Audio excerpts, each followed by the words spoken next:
noise for your host, Kid Copious.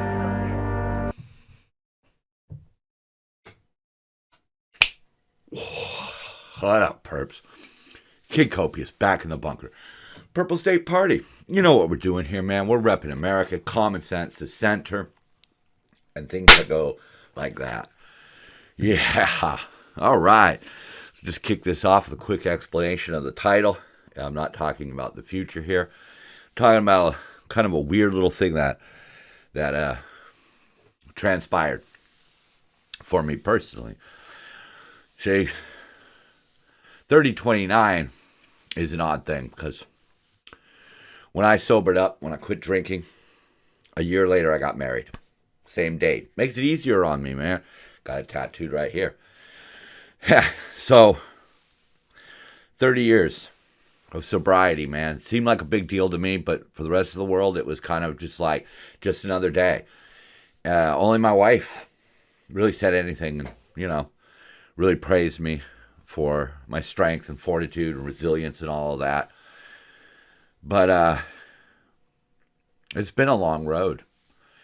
For me, something like 31 years ago, I was ordered into a rehab lockdown and got out and thought that, perhaps maybe I had my problem licked, so I tried drinking again. Within a few months, man, I was right back to a half pint of vodka in the morning, chasing it with some tall cans of St. Ides and Old English on my way to work.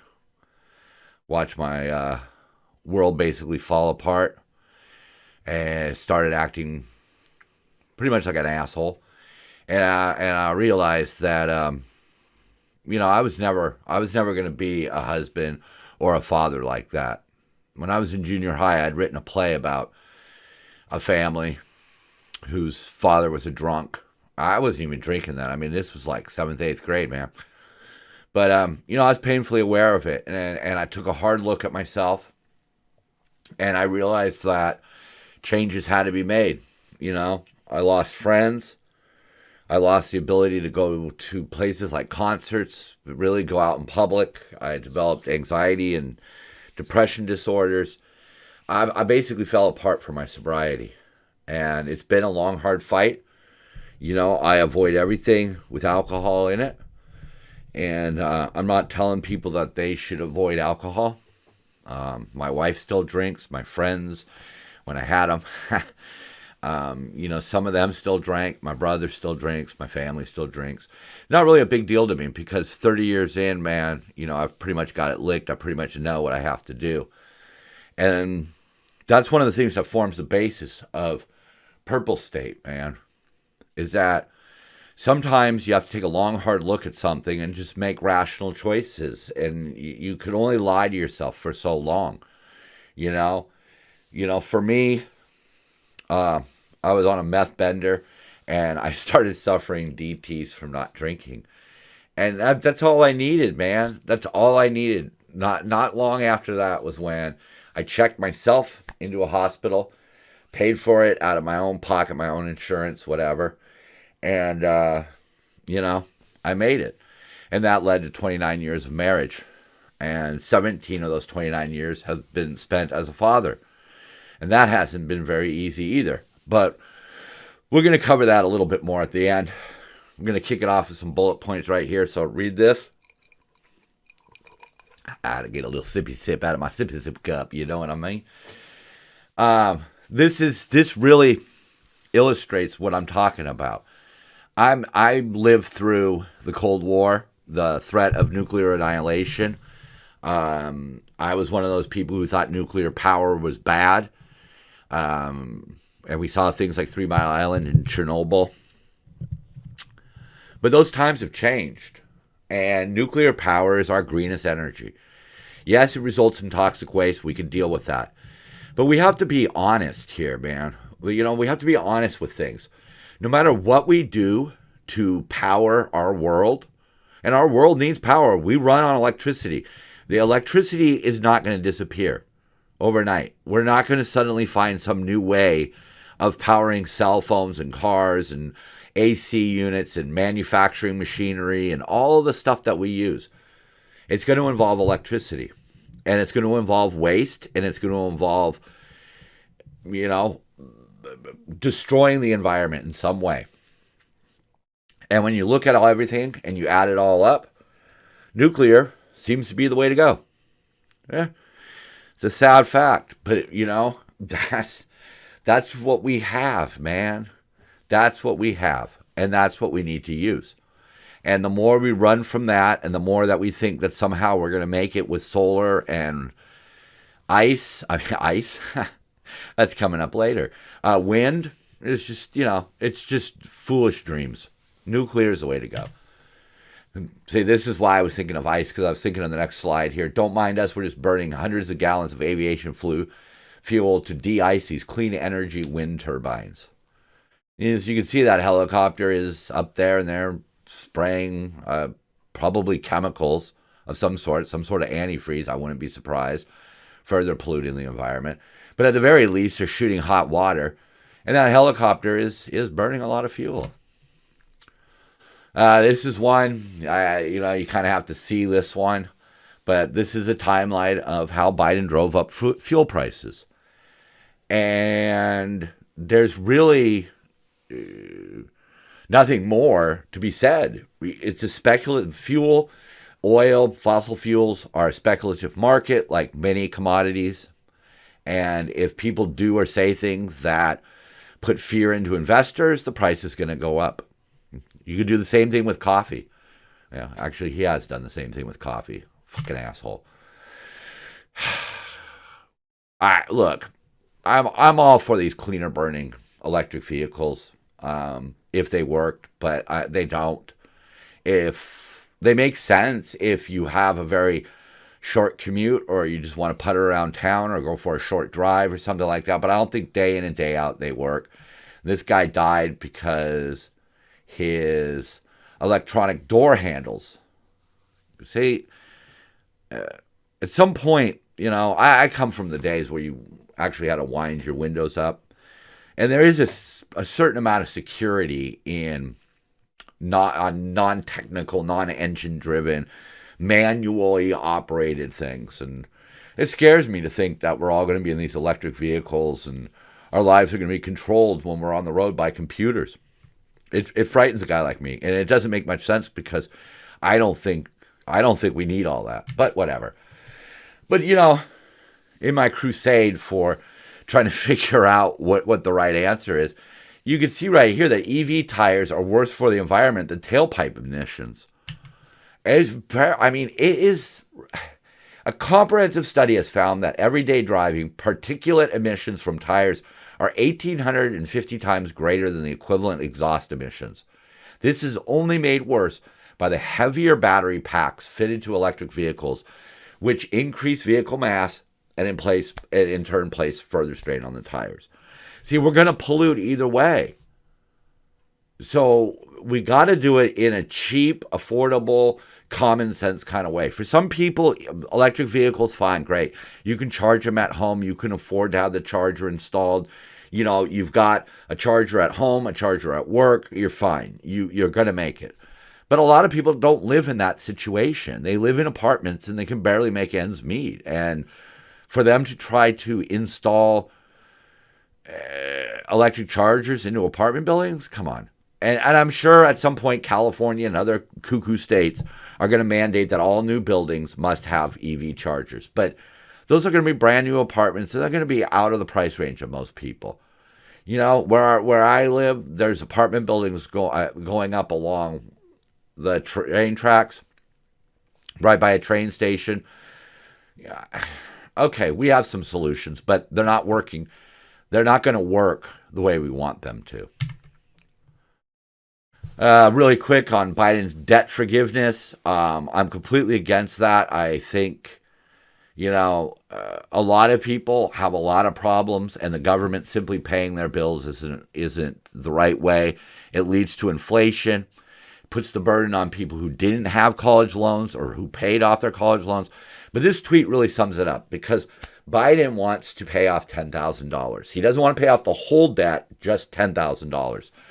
So Phalanx here, at insert coin here, A move that won't satisfy the people calling for debt forgiveness, but will absolutely enrage and galvanize those opposed to it. This is about as on brand as it's possible to be for this administration. Yeah, a bad idea that placates a little but angers a lot. The man's a moron, and we're going to get into more of that because he is a fucking moron. And the leaders of that party play us for fools. And they're playing a lot of people for fools. We're going to see a lot of that. So I'm going to get into a little bit more on what happened in Texas, the shooting down there, as tragic as that is. I'm not going to sit here and debate the merits of this, that, or what we should do, okay? These are fresh wounds. They're fresh wounds that get ripped open almost on a daily basis now. Kids being killed by guns, kids being killed by drugs, kids being killed by abusive parents, blah, blah, blah. Kids getting killed by kids. All right? I mean, holy crap. But in amidst all of this, talk about what we can do about school safety. California votes to end mandatory reporting on students who threaten schools. This was 2 days, 1 day. It's 2 days after the shooting in Texas. And the law was endorsed, the law that overturns this requirement, was endorsed by the ACLU, who called it a win for racial equality. Bullshit. Bullshit. This is what the ACL had to say.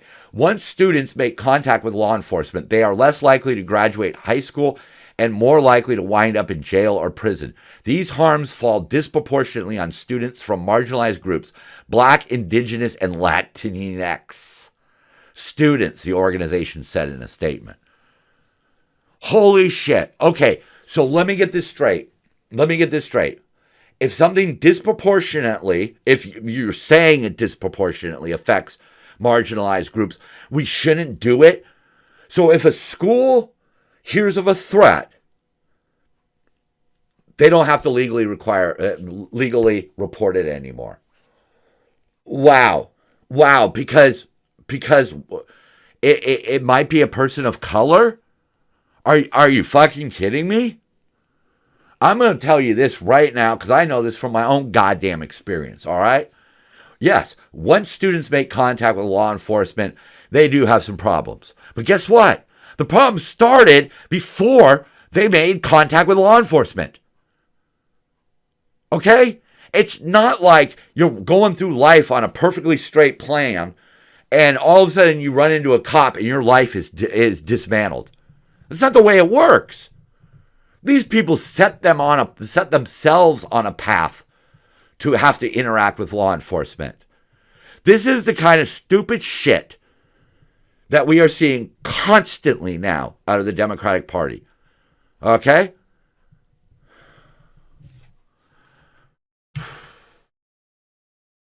So I'm going to allow the world of Twitter here just to quickly kick off a few little points. Herschel Walker. After Herschel Walker wins in Georgia, the Republican Party will have more black U.S. senators than Democrats. Okay. And one of those black senators, I believe there, is Vernon Jones. I don't trust liberals to determine what an assault weapon is when they can't even determine what a woman is. Not really the time for that, but it was there.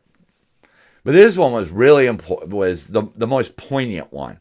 Joe Biden wants Americans to buy an electric car, but 2/3 of the United States is expected to experience blackouts this summer. Yeah. Let that sink in. More bad ideas. So a lot of this revolves around climate change. Okay? So, I'm one of those people who, when I see a minefield, I just run straight ahead and just assume I'm going to get lucky or I'm going to dodge it or something like that. Because, pussyfooting around is not going to get us the answers. Okay? So look at this.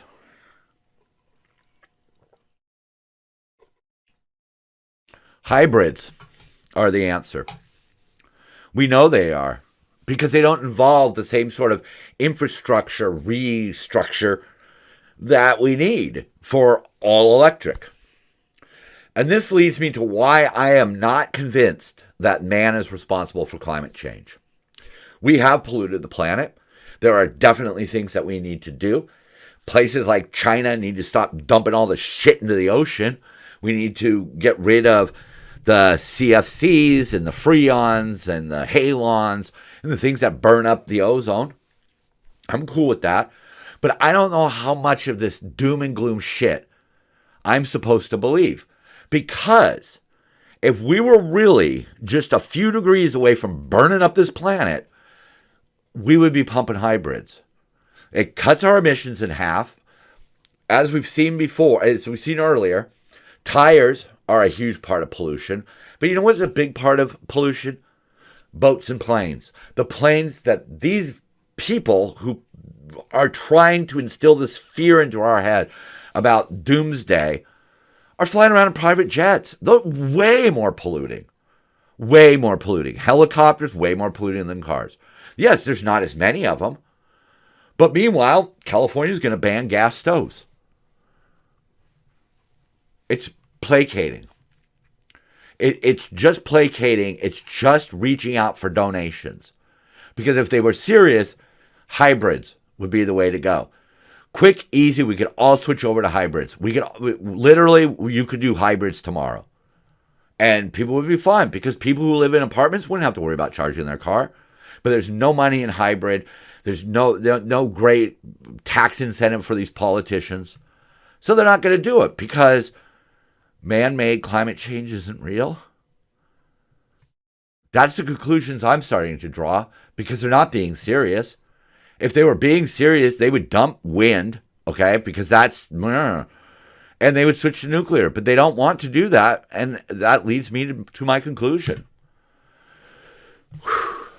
So Joe Biden, worst president ever. I'm not saying that because he beat Trump. I'm saying that because it's true. All of his promises have been false or misguided. And he certainly hasn't united people.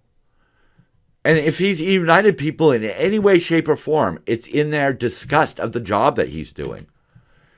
You know, he was overseas, and he was asked if we would be willing to respond militarily if China invaded Taiwan. And he gave the answer that I wanted, which is yes, because I think Taiwan is way too important to let the Chinese have it. But they quickly backpedaled. No. We're not militarily. I mean, we'll send aid like we're doing in the Ukraine. We're willing to risk World War III over Ukraine, okay? And Ukraine does produce things that we need and produce things that the world needs. But Taiwan produces something that we can't live without, and that's semiconductors. And as out of touch as ever, Biden tried to look at the bright side of record high gas prices on Monday, gushing that pump pain was part of an incredible transition of the U.S. economy from fossil fuels. Really? So we should be celebrating this because less people can drive? People have to drive to get to work, folks. But does he care about that shit? No. And meanwhile, he's flying around in a private plane with private cars and private guards and all of these things that are polluting. Joe Biden himself is probably one of the leading single citizen polluters out there because of the amount of gasoline that we burn flying this dude around so that he can embarrass himself in different countries every now and then. He doesn't care. So the Texas Republican congressional candidate Wesley Hunt posted, "Allow me to translate this. The Biden administration is prepared to let your family suffer economically to advance their climate agenda. It's a transition, all right, a transition into poverty. That is socialism." Yeah. That is exactly what they're doing. They have an agenda, and they don't care who the agenda affects. They just want the credit. But they want the credit for something that's not going to work.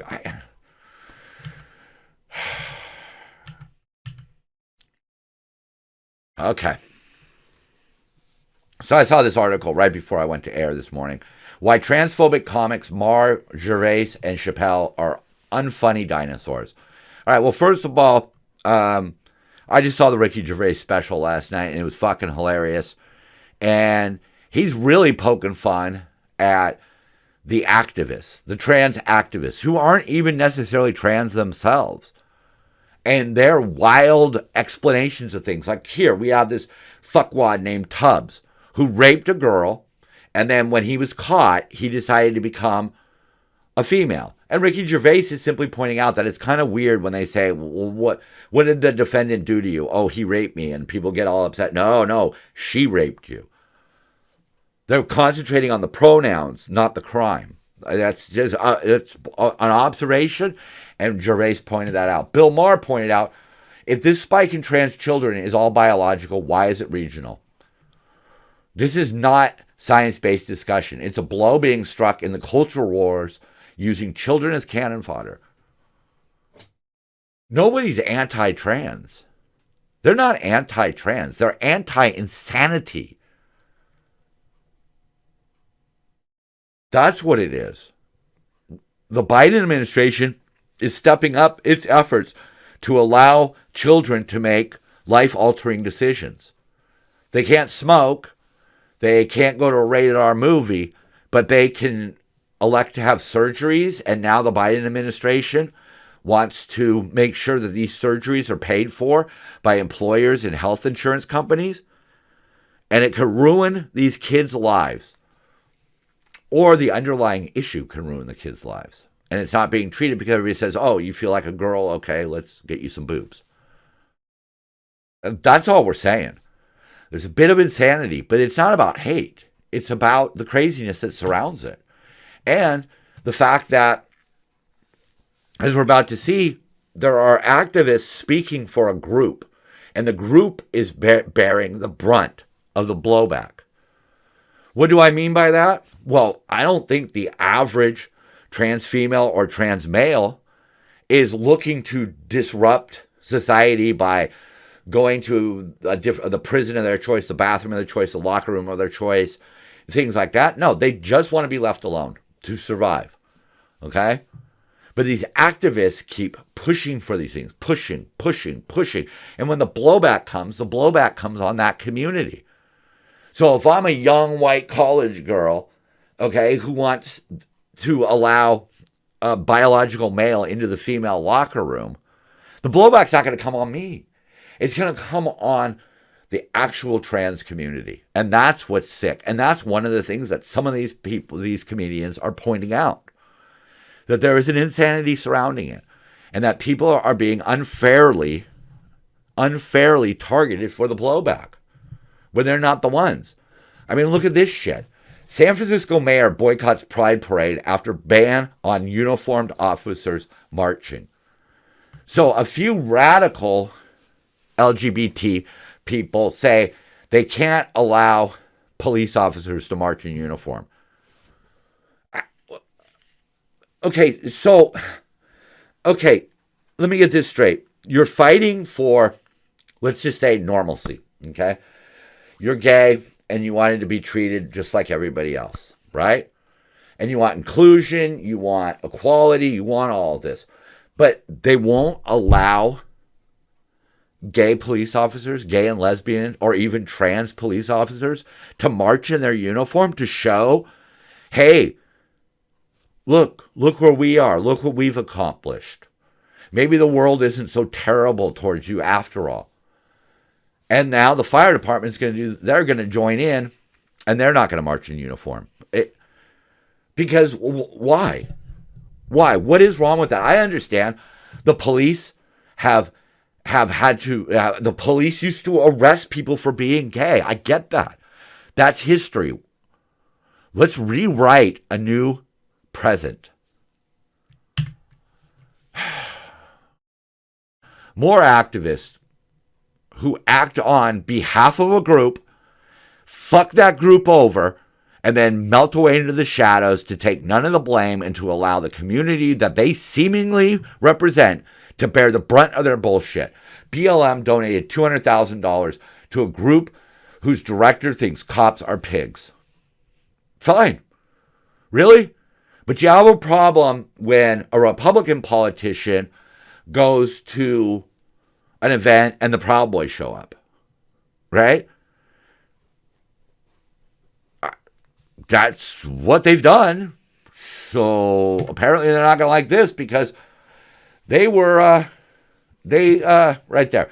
The founder of this so-called organization, I don't even see the name here, Richard Wallace has persistently attacked police officers, calling them pigs on Twitter, not banned. Time to defund these bastards, not banned. And noting his approval that found 54% of Americans thought it was justified to burn down Minneapolis in the wake of George Floyd's death. Don't even get me started about that piece of shit. I don't know what poll said that half of Americans thought it was justified to burn down Minneapolis. But he's allowed to keep his Twitter account. BLM has their Twitter account. And they're spreading hate. They're spreading hate and they're fueling a backlash on the black community by being such scummy people. All right. I'm going to take a quick pause here. Just start reading this because Craig Greenwald is an independent journalist. He doesn't, as far as I know, work for anybody in particular. He is, as far as I'm concerned, he's pretty fair-minded, pretty purple kind of guy. Kind of purple. But he's talking about something I found really interesting here. And this really exposes how this one political party works.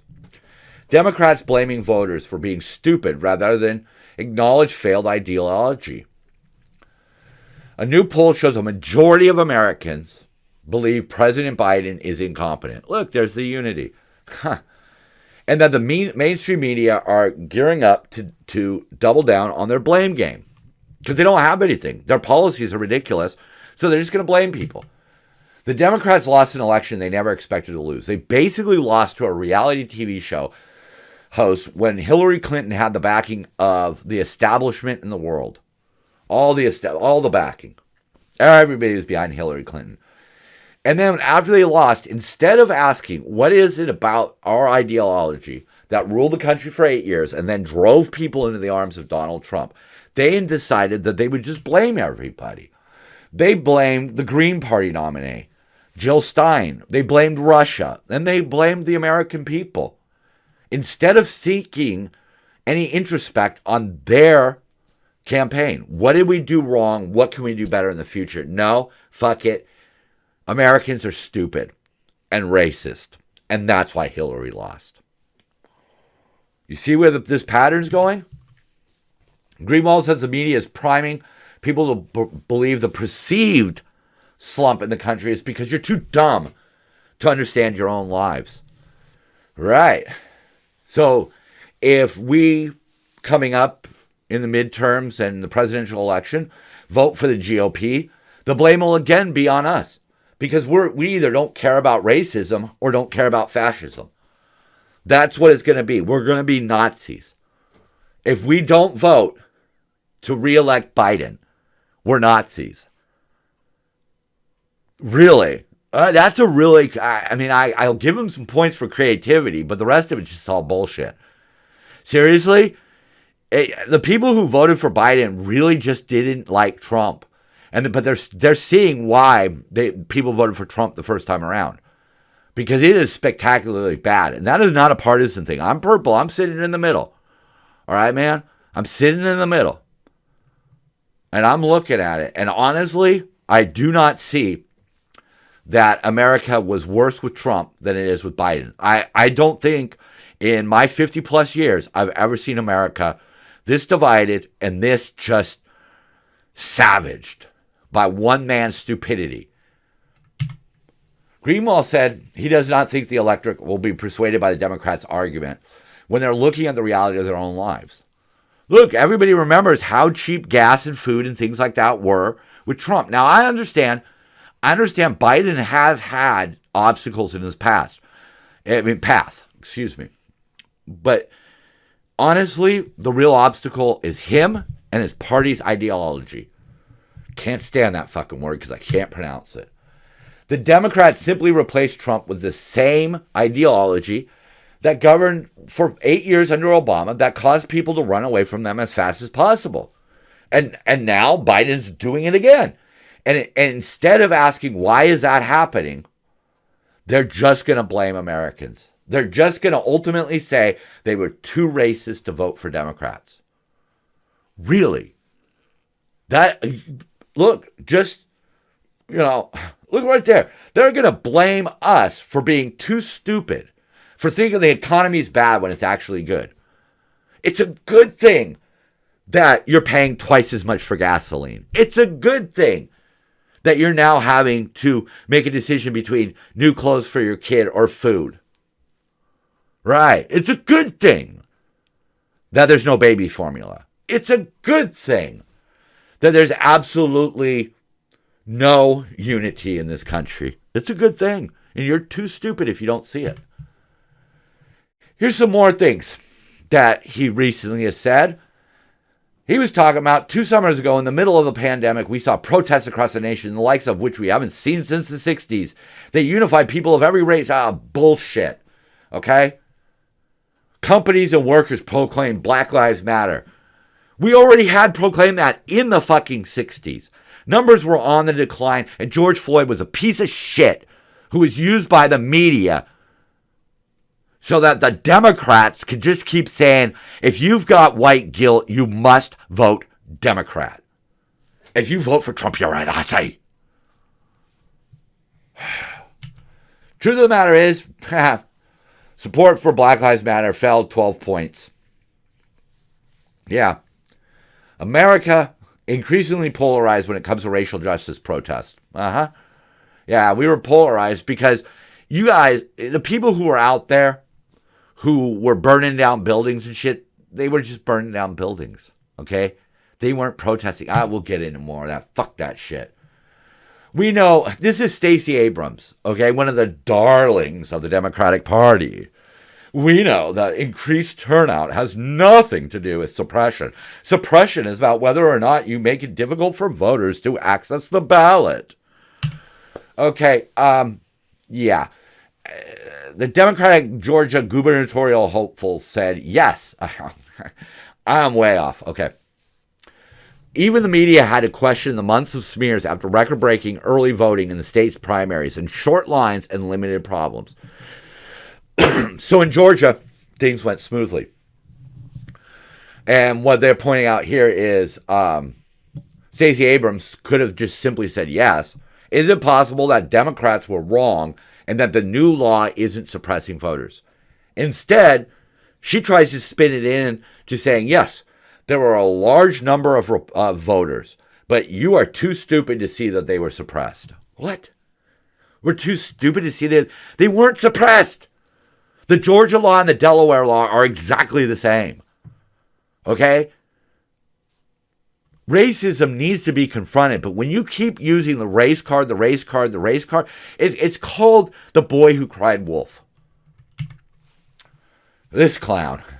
Those of us in the media act as if it's Joe Biden's problem to solve every day. What are you going to do about inflation? It's not Joe Biden's problem to solve. It's the Federal Reserve's problem. That's a guy on CNN. Really? So then why did he give the Fed's chief another term? Why is it that we can list all these ways that Biden and the Democratic Party and the Democrats in different states have literally caused this problem? I guess it's just easier to say that we're too stupid to understand. Yeah. Here the AP saying last quarter's 1.5 drop in GDP does not likely signal the start of a recession. I like this. The Associated Press is smoking some pretty strong stuff. The story that accompanies this tweet even claims that by most measures, the economy as a whole remains healthy. Negative economic growth, inflation at a 40-year high, and nearly 20% of the stock market's value obliterated since the start of the year. It doesn't sound like a healthy economy, but maybe we're too stupid. Maybe we're too stupid. Oh, we're like, oh, well, oh, it costs so much for everything. Yeah, but that's a good thing. Why? Because I can't even fake it, folks. I can't even fake it. I don't know how you could say that the economic stability of the United States is in good shape right now. I mean, fuck. Even people like Elon Musk are losing money. Whoa.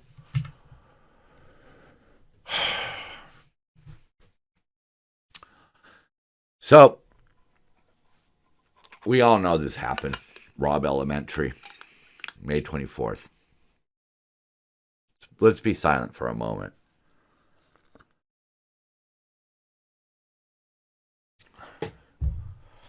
I don't want to get into a blame game here. I'm not going to sit here and defend the Second Amendment. I'm not going to defend what the police should or shouldn't have done.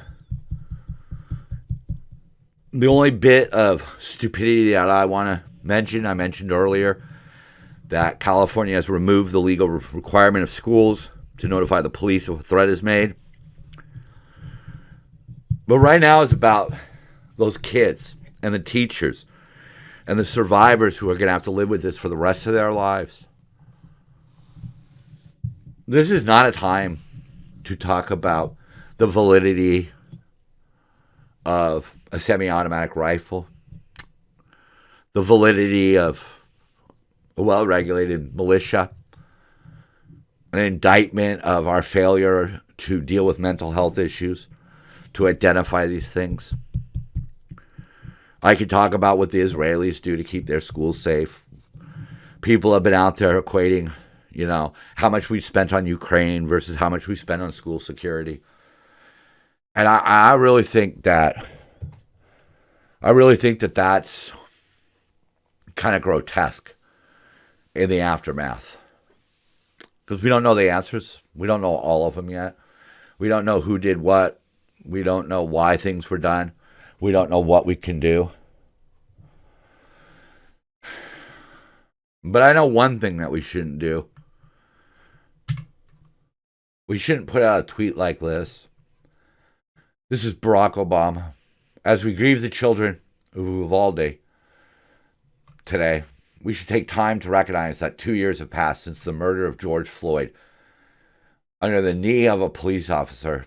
His killing stays with us all to this day, especially those who loved him. Fuck you, man. That is the most repugnant thing I have ever heard.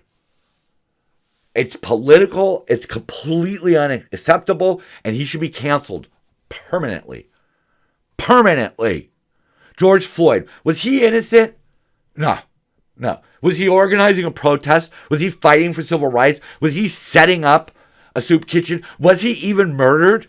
No. He was a career criminal who was high on drugs, passing fake bills, and resisting arrest.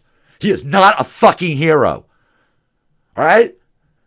The people on the left want to obliterate people like Martin Luther King, but they want to promote George Floyd? That disgusting sack of shit? He was culpable in his own death. He was placed in a car. He needed to get out. He started the whole I can't breathe, which is a common tactic by criminals. Maybe the police overreacted. Definitely. Okay? Maybe they should have tried to render aid sooner. But he is no fucking hero. And to bring him up in the context of the children who died that day is grotesque. Grotesque. And he needs to be rejected. Because that is just, those kids were innocent. And he tried to score political points. And he clearly demonstrated his loyalty is only to the Democratic Party and not America. It's not for the children. It's for his agenda. You could say whatever you want about Trump. You could say it all day long. You could talk about the grabbing him by the boom. You could talk about all of that. You could bring up his insensitive comments, his braggadocious ways, but nothing Trump ever did or said was as repugnant as what Barack Obama said. Exploit school shooting, exploit George Floyd's death. That meme sums it right up. Right there. That is inarguable facts. He said it, and he deserves to be shoved into a corner, locked in a box, and put away. That is gross. And nobody should tolerate or accept it. His veneration of George Floyd is an outgrowth of the cultural rot sweeping America. We've made heroes of men who contributed nothing to our society and demonized men whose job requires them to risk everything. We have a shortage of police officers right now when we need them most because of people like Barack Obama. People like his party. Yes, Chauvin took it too far. But does that mean we need to dismantle the whole system for your socialist ways so you can make that fuckwad a hero? James Owens, just backing up what I'm saying, man. It speaks volumes where their fucking heads are to say that. But let's be fair. Let's bring up another Democrat. Okay, let's bring up another Democrat. Tried to run for president, Tulsi. What did she say? We grieve for the 21 who were killed in Texas today, but grieving is not enough. We could have and must now take common sense actions to prevent these tragedies. And look what she lists. She doesn't go after guns like that piece of shit Beto O'Rourke. She doesn't grandstand with comments like Barack Obama. No. Establishing single points of entry into schools, armed guards, trained staff, mental health services, and more. Those are the kind of things that could happen. That could help. Excuse me. It's what the Israelis do. They have single points and they're monitored. Hell, the Israelis have lookouts who patrol and have guards who patrol the school on motorcycles. When somebody buys a gun, they look into their social media. Yeah, it's a little too draconian. But Tulsi is at least coming up with something that actually makes sense. The guns are not going to disappear, folks. You could pass all the laws in the world, but the guns are still going to be there. They're still going to be there. They're still going to be available. Okay?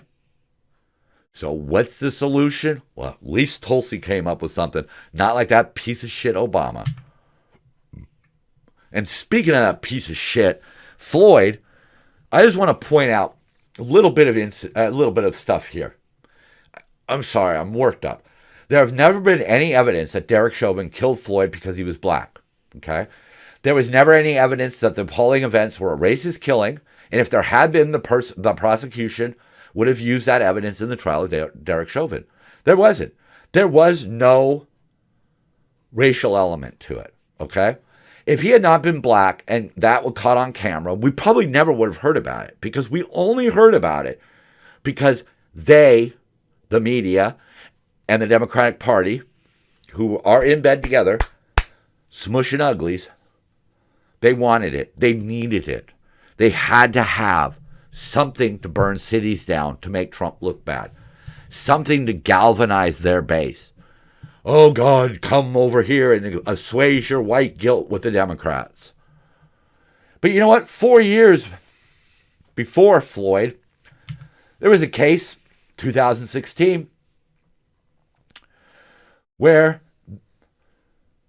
a man named Tony Timpa, was begging the police not to kill him, and the police mocked him, and he died. Was it on camera? Oh, yeah, sorry. There was police body cam footage that showed it. Equally horrific, this did not lead to any repercussions. There were no riots, no calls for justice, and not even any punishing of the arresting officers. One of them retired, the rest of them are still on there. The force. What's the difference? Timpa was white. Yeah. Timpa was white while Floyd was black, so America leapt on the killing of Floyd as a racist killing and dismissed the killing of Timpa as just another police interaction. It didn't serve their narrative. They are using the death of black men to further their political agenda. That's what they're doing. But they don't give a shit about the kids and the teens that are dying in Chicago. They don't care about that. They only care about it if they could use it to whip the masses up and once again proclaim that the Republicans and the police are racist. If it won't serve that narrative, they're not going to tell you about it. That's the truth. The Timpa case was far worse. The Timpa case, they sat and actively, I would say, let the man die. The Floyd case was just a whole bunch of shit hitting the fan all at once.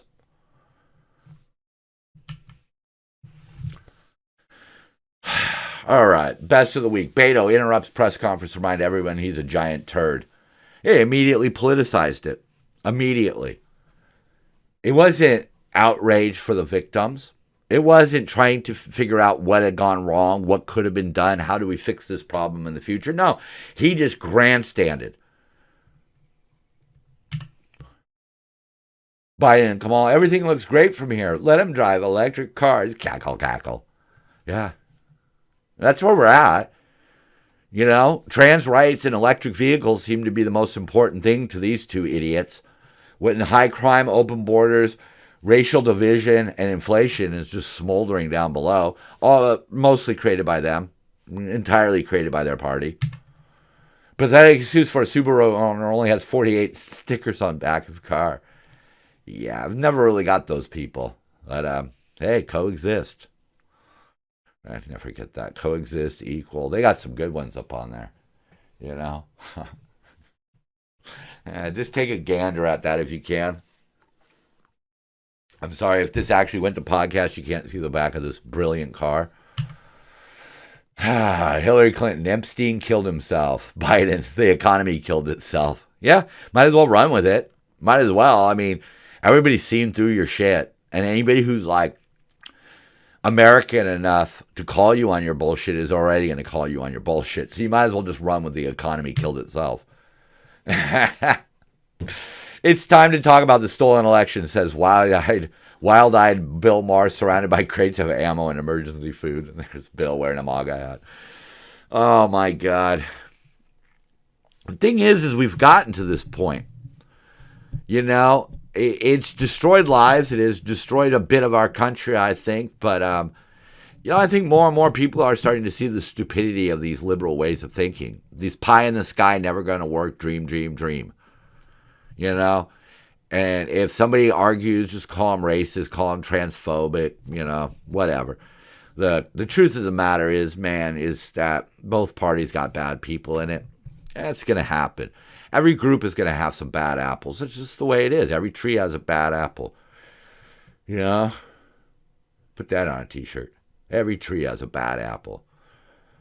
But they're starting to wake up to the policies, not just the people, the policies that are failing us. This was my favorite for the week. Kemp prepares to face off against incumbent Governor Stacey Abrams. If you don't know, she's not the governor, but she says that the election was stolen. And yet they run her.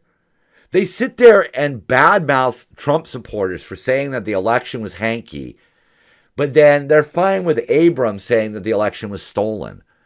I look, we have a problem with election integrity, but I think for me personally, it begins and ends with the paper ballots, the mail-in ballots, the stacks of ballots that were dropped off at apartment buildings that anybody could have taken and anybody could have filled out. And they weren't verified. They didn't spend that kind of time verifying them. It's a very suspicious situation. Yeah, but I love this one. I love how the B does that. You know, they get in trouble for doing it, but I'm glad they do it. So, I'm going to leave with this one. A boy needs a dad he can brag about. It's one of the biggest problems that we have in this country, and it really does not lead to anything good. Single parents have a very tough time raising a kid, period. It takes two, at the very least. Hillary Clinton said it takes a village, so I don't see how she could, you know, she obviously doesn't think that one is enough. And that's not to say that a single mom can't raise a kid to be a great person. That's not it at all. But the big problem that I see is, especially with boys, is that when the father just ducks all responsibility, the son then feels like he could duck all responsibility. You know, and for the girls, they just spend their life a lot of times looking for a father figure, and they can be exploited quite easily. And for a kid, you know, your dad splits, and You feel like you weren't worthy of his love to the point where he stayed. For me personally, it was not an easy journey. My wife suffered postpartum depression. It wreaked havoc on our lives. And at one point, I almost had to live in the studio. But I wasn't going anywhere. I was going to get her through it. Because she got me through my sobriety, my drinking days. You know, she knew me as a drunk for 3 years. She took my shit and my abuse for 3 years. And so when she fell on difficult times, I stood there and I took it and I helped her through it. Because that's what a family unit does. Look, man, if you're going to have kids and you're going to have a wife or a husband, you need to remember something, man. If you're shooting for forever, 1 minute, 1 hour, 1 day, 1 week, 1 month, hell, even 1 year ain't shit compared to forever. You can get past most things and you can make it work. But we need to have a common sense approach to what we are teaching our children about the responsibilities of parenting. We need to, because we can't just have a whole bunch of young girls, young ladies, getting pregnant and trying to raise kids on their own. We can't. It doesn't lead to anything good. And we're seeing the results of that time and time again. People do horrific things and we find out that, you know, they didn't have a family that stood by them. They didn't have a family that was willing to go the distance. They felt abandoned by society and they reacted. And the blowback, just like with everything, the blowback often goes onto the people who deserve it the least. Just like the shooting this week. Those weren't the kids that were bullying him. They were fourth graders. And they died. And while some of us went on a news blackout for several days and just couldn't even process what had happened, there were other motherfuckers out there who were trying to score political points. That ain't purple, man. Purple don't use a kid's death for political points. I feel for those families. The only thing we can do is continue to work for a better America. Peace, y'all. Copious. Out.